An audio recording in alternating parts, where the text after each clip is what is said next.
বাংলাদেশের জনতা যার বিপক্ষে দাঁড়ায়, কামান দিয়ে, গোলা বারুদ দিয়ে, মিলিটারি দিয়ে, ভারত দিয়ে তাদেরকে আটকায় রাখা যায় না।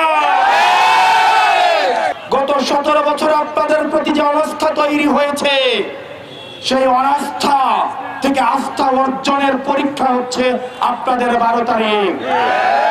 আমরা আস্থা রাখতে চাই, বিশ্বাস রাখতে চাই, বিগত 3টা নির্বাচনের মতো এই নির্বাচনে কোনো ওসির জন্য খাম পাঠাতে হবে না, কোন এসপির জন্য খাম পাঠাতে হবে না, কোন এসআই এর জন্য খাম পাঠাতে হবে না, কোন কনস্টেবলের জন্য খাম পাঠাতে হবে না। আপনারা যদি কোনো একটা অবৈধ টাকা স্পর্শ করে দেখেন, আল্লাহ সাক্ষী আপনার সন্তানের ভবিষ্যৎ আপনারা বিনষ্ট করবেন, আপনার মা বাবার ভবিষ্যৎ আপনারা বিনষ্ট করবেন। এই বাংলাদেশটা আপনার, এই ভূমিটা আপনার, এই বাংলাদেশের মালিকানা আপনারা বুঝে নেন। নিজেকে একবার প্রশ্ন করে দেখেন, একদিন যদি কোন রাজনৈতিক দলের গোলামি করেন, আগামী 5 বছর রাজনৈতিক দলের নেতার বাসায় পোস্টিং, ট্রান্সফার, প্রমোশনের জন্য যেতে হবে।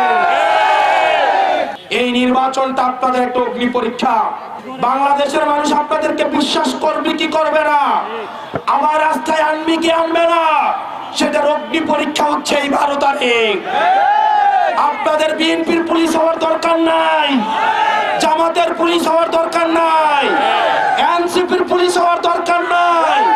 আপনারা বাংলাদেশের পুলিশ হয়ে ওঠো, জনতার পুলিশ হয়ে ওঠো। আমরা আপনাদেরকে নিরাপত্তা দিব, আমরা আপনাদেরকে মাথায় তুলে রাখবো।